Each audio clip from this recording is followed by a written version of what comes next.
भारत का अपना super hero आ रहा है, एक परमाणु। इस युग के राक्षसों से लड़ने विद्युत खड़ा है, आंखों में आग, राक्षस सर्प का सामना करते हुए। विद्युत गुस्से में, मैं अपनी आखिरी सांस तक तुम्हारी सेवा करूंगा, लेकिन मुझे शक्ति चाहिए। मैं शपथ लेता हूं, जब वायु लौटेगा मैं फिर उठूंगा और उसे मारूंगा। राक्षस सर्प हंसता है, विद्युत के गुस्से और अंधेरे दिल से प्रसन्न राक्षस सर्प। ठीक है, मैं तुम्हें अंधकार शक्ति और ताकत देता हूं।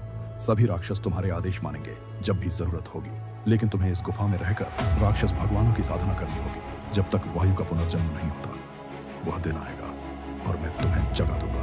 फिर हम मिलकर अपनी शक्ति फिर से हासिल करेंगे। समय का चक्र घूमता है और यह कहानी मोड़ लेती है द्वापर युग से कलयुग की ओर। एक ओर विद्युत अंधकार की तपस्या में लीन है, तो दूसरी ओर एक नई ऊर्जा इस धरती पर जन्म लेने वाली है।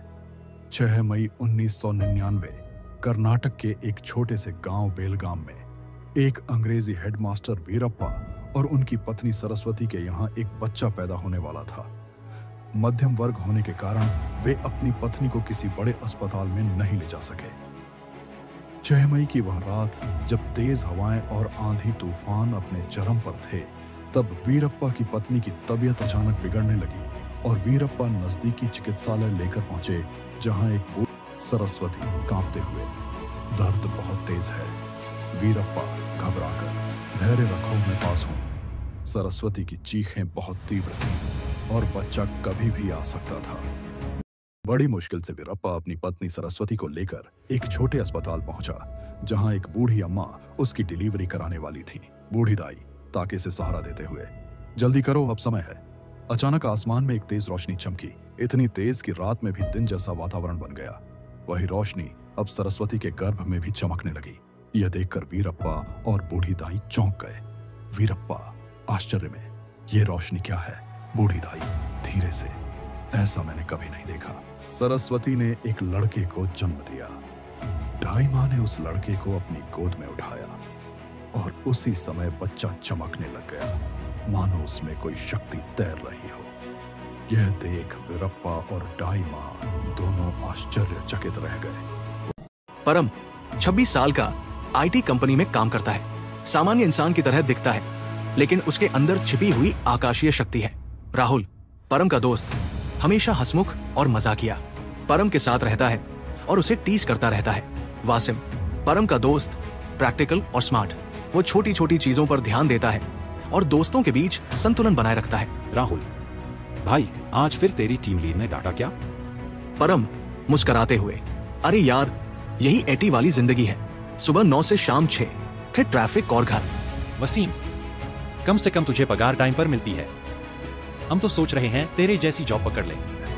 नाग राक्षस घबराहट और घृणा में फुसफुसाते हुए, वह बच्चा जन्म ले चुका है, 26 साल का हो चुका है। जल्द ही उसकी शक्ति जागेगी और फिर तुझे हराना असंभव होगा। विद्युत गुस्से में दांत भींचते हुए, नहीं, इससे पहले मैं उसे मिटा दूंगा, कोई बचाव नहीं मिलेगा। नाग राक्षस धीमे झर जैसी आवाज में, अगर वह अपनी ताकत पहचान गया तो तेरा अंत निश्चित है। अब समय कम है, इसे अभी रोक और उसकी शक्ति अपने कब्जे में कर ले। विद्युत ठंडी कठोर आवाज में, मैं खुद नहीं जाऊंगा, मेरे लिए वृष्टि काफी है। यह दानव पराम की रगों में बह रहे रक्त तक में झर भर देगा और तब उसकी ताकत मेरे हाथ आएगी। एक प्राचीन राक्षस ने 25 साल की लड़की का रूप धारण किया और उसी ऑफिस में कदम रखा, जहां परम हर दिन अपने काम में व्यस्त रहता था। मैनेजर, सभी को नमस्ते। हमारी नई टीम मेंबर का स्वागत कीजिए, विष्टि। विष्टि, धन्यवाद, यहाँ आकर बहुत खुशी हुई। विष्टि धीरे धीरे परम की डेस्क की ओर बढ़ती है। हाय परम, मुझे लगा हम दोनों को मिलना चाहिए। अरे हाँ, नमस्ते विष्टि। मैं सोच रही थी, अगर कभी आपको किसी काम में मदद चाहिए तो मैं हमेशा तैयार हूँ।